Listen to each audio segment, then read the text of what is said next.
Alright, I think it's finally time to try and set up this new gear set. Now, since I'm doing everything new, all my values are going to change, and I'm not sure what is going on.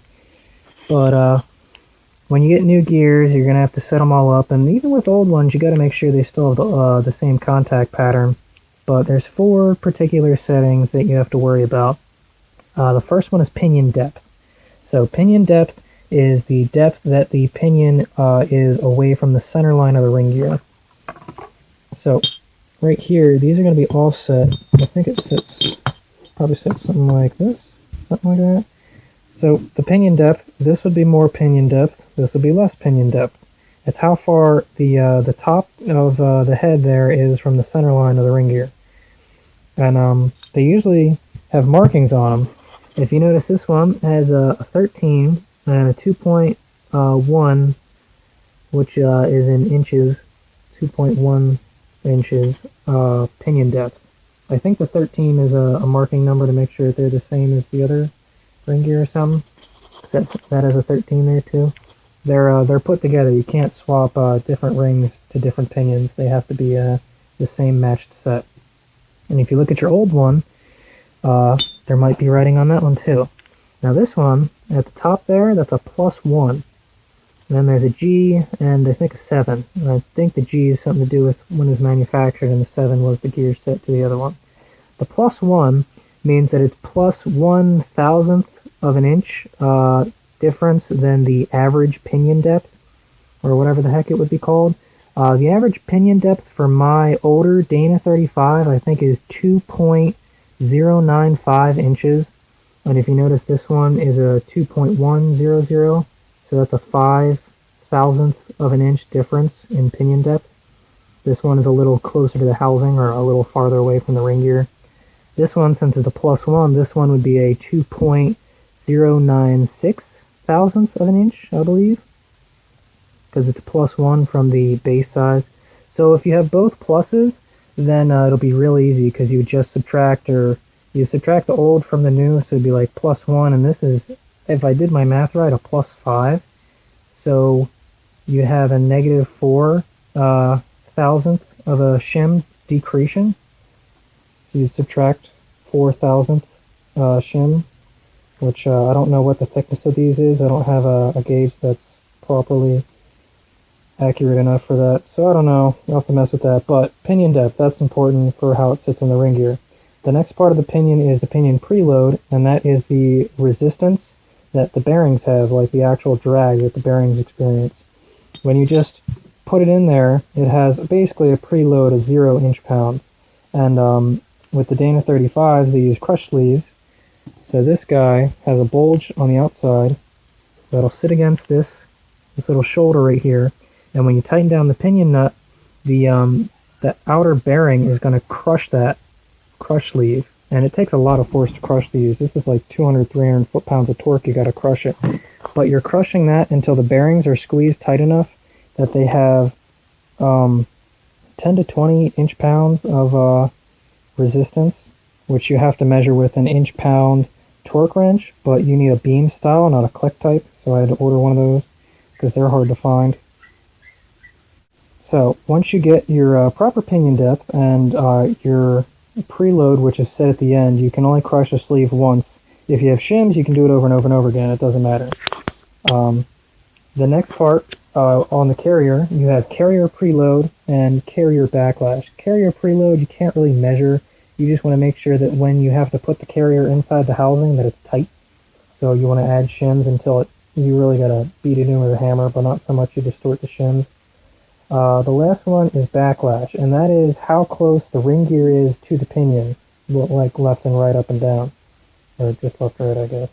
So you increase or decrease the backlash by putting shims on one side and subtracting the same amount from the other, so you're moving it back and forth.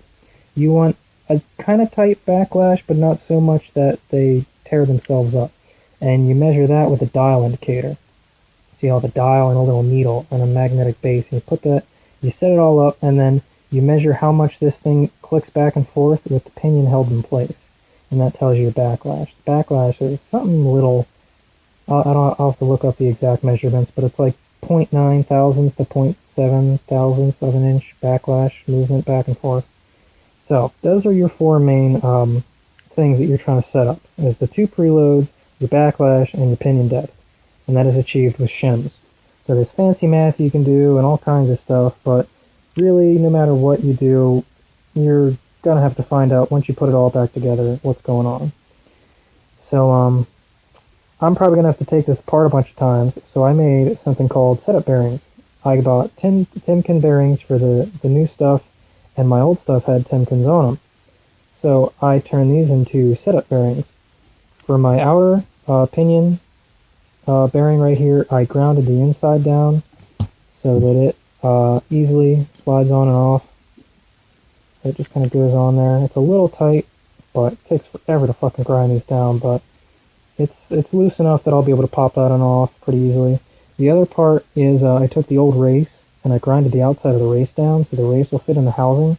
With the Dana 35, whatever mine has, the shims go in between this race and the housing instead of how most are set up between the head and the pin and the bearing.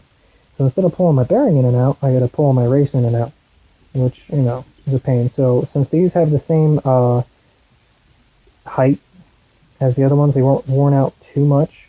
I'm going to use these as setup bearings so that I can figure out my shim count. So now, when you're trying to set up these fancy bearings and gears and all that stuff, you need some pretty accurate measurements, and measurements require accurate tools. So, these are some of the things you're going to have to get yourself if you don't have some.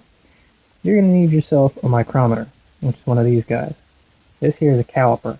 I was trying this, and it's just not even close to accurate enough for what I need. You need thousandths of an inch, and this guy does it. Got this pretty cheap, but still does the job, and it's got a little like readout gauge, which is kind of cool, so you don't even have to do all the math to read this thing. That makes that easy. So that way you can measure your shim thickness, so that you know how much you're going to put on, and any other kind of things you need to measure. So definitely a micrometer over a caliper. Next, you're going to need a dial indicator, and this is going to be used for when you're reading the backlash on your ring gear. So this guy, just measures the spin of stuff. So you're going to set it up on the housing like this, and you're going to rotate it just to see how much backlash there is in the gear, and this tells you. You'll set it at 0, and then you set the other mark at full. So it'll tell you how much backlash you have in thousandths of an inch. Now to use this, you're going to need some kind of base. I got a magnetic base, and it's even got a little on and off switch that brings the magnet closer or turns it off. So that way you can attach this to the housing. And the last thing you need is an inch-pound torque wrench. This isn't completely necessary, but if you want to do a good job, you should pick one up. This one was fairly cheap. I got it off Amazon for like 40 bucks. And you want a beam style so that you can measure the preload on your pinion bearing. And this is the rotational torque that it takes to rotate it. So once it's tight, you spin this thing around just to see how far out. This is how many inch-pounds of preload you need. So, those are all the fancy tools you need. And then there's also some fancy math, but that's also complicated. So, after measuring my old shim stack, I had 3.11, I'm pretty sure. I don't think they were 10. They all seem to read 11s. And then I had 4 of the 4,000s right there. So I had a total shim stack of 0.049 thousandths of an inch. Now, after doing some conversions, this has got the regular pinion depth of 2.1, and this one just had a +1. So I had to do some calculations online to figure out the standard pinion depth that I found online was 2.095 inches for an older style Dana 35. And my new gear, since it has a 2.1, that is a +5, basically.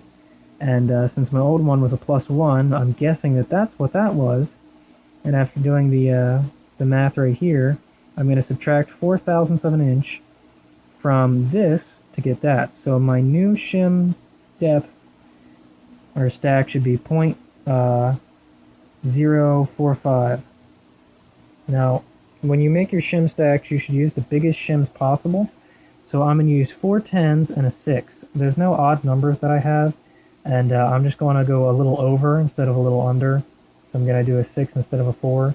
So this is my new shim stack right here that I have set up. So yeah, we'll try that and see how that goes. Alright, grab all the stuff you need. So first, what we're going to do is we're going to measure our carrier shims, what kind of shims we're going to need for this. So before you start putting the pinion in, take your carrier and we're going to put it in without any shims. So we're just putting the bearings and the races in there and all that, and just put it in there, tighten these down loosely, and then we'll set up this dial indicator to figure out how much movement we got back and forth. Okay, so with the carrier installed and my dial indicator set up like so, take yourself a pry bar, pry the ring gear in the carrier all the way this way to the right, zero out your dial indicator, and then push it as far left as you can by prying on it on this side, so you're going from far right to far left. And this is a lot looser, but my total movement from side to side was 0.308. So now that we've got that measurement, we can take this out and then put our pinion back in. What you're going to have your old inner race that's filed down and your new inner bearing. On the outside, you're going to have your new outer race and your old inner bearing. So you have a setup bearing and a setup race. And I'm just going to use my old crush sleeve for now, just because it's thinner. So first I'm going to install this cup and put it in the back of the housing, and then we will put the pinion in from the front and see how. Okay, I got the pinion installed with a decent preload. It's looking at about 10. I don't want to tighten it too much, but now it's time to put this guy in. Okay, so now do the same thing with the pinion installed. You're going to move it all the way right, and then set your indicator to 0 and move it all the way left and read that number. The number that I got here, my start was 0.308, and then with the pinion in, I only got a total movement of 0.241. So I'm pretty sure that's what I got to put on the ring gear side, and then whatever's left between those two, 0.067, is going to go on the non-ring side. So I guess I can use one of these big shims, and then I'll have to shim the rest with the little ones. Okay, I think I finally figured out what I'm doing for the carrier shims. It's a little complicated with the Dana 35. There's shims on the outside, and with other models like the Dana 30 and 44, they're shimmed on the inside of the carrier bearing. So I'm using these big ones. These big guys are the same size as the races, like the Pinion Depth shims. So the Depth shims and the Backlash shims, or whatever, the carrier shims, are both the same. So you can use them interchangeably, which is cool. Now, if you did want to shim inboard, you'd have to get either Dana 30 or 44 shims, I guess, which are thinner, smaller. They look like these. They're not that much of a difference, but you can see that they are slightly smaller. It's a little complicated because I'm working with a locker, but I guess I don't need those. So, here's my new counts right here. Got a bunch of 10s and 6s and 4s and all that. And I'm going to use this guy on the ring gear side to get my big number. And then this will just be on the non-ring gear side for the small number. So, I'm going to put all the shims in there. And then I think we can actually check Backlash. It's dark out. I've gone through a bunch of different shim counts, and I ended up taking all the shims off the ring side and putting it over here besides the big one. And now it finally turns. I don't know, it's been locking up and it feels like something's rubbing wrong. I don't know if maybe my pinion's a little too far in or too far out, or something's messed up or something's wrong. I can't do the pinion preload correctly because it uses crush sleeve, and you can't use a crush sleeve more than once. So I'm not sure how I'm supposed to work around that. I don't know if maybe it's the old bearings or what it is. But just to see what the hell this thing is doing, I painted one side of two different gears, and I'm just going to run that through and see what the mark looks like, just to see where to continue from here, because I'm a little stumped. So let's see what kind of reading I get. Alright, after running it back and forth, this is what I'm getting so far. This is on the one side of the gear. It's very much to the top of the ridge, and it's towards the inside. I don't remember if that's the toe or the heel. I think the toe is on the inside, or something. I don't know. And then here's the other side. That one's kind of hard to tell. It looks kind of centered. I don't know, it's just uniformly kind of rubbed away, but it's definitely high. Come on, you piece of crap. There you go. So, yeah, I'll try and take those readings into account and see if I can adjust to that. You're trying to get a mark that sits right in the middle. You want it to sit not too low, not too high, not too inside, not too outside. You want a nice pattern, and that's far from nice. Alright, here we are next day. I finally got something acceptable. I didn't check drive pattern yet, but I've been busy. This is sheet number 2. I've gone through a lot of numbers. I ended up going, my backlash was my main issue. I set my backlash way too far positive, I guess you could say. My backlash was way too far into the pinion. So far, actually, that I was having problems getting it in to the seat right on the bearings. And I didn't realize it until I finally got it to sit right. I'm like, oh, that's how it should feel. So now the ring gear moves real smooth. There's not really any preload yet, but yeah, it moves real nice. And I just checked the backlash, and it's 0.9 to 0.11. It's a little high, but this is the best reading. Well, this is actually the only reading that I was able to get. But yeah, I finally ended up getting something good. So now I'm going to put some more paint on and check my drive pattern again to see what I should do next. But it's looking a lot better now. I also had to change the pinion depth. That was the first thing I changed. So with the first paint pattern I got, I fixed my pinion depth a little, and then I worked on the backlash. So let's see what our second paint attempt looks like. Okay, here's my my new reading.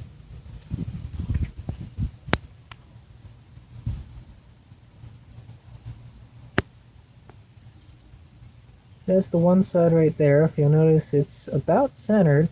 I think I might want to drop it just a hair, but it looks a lot more centered than it did before, and it's looking like it's towards the toe a little bit on this side, which I believe is the drive side, because these are regular cut gears, I think.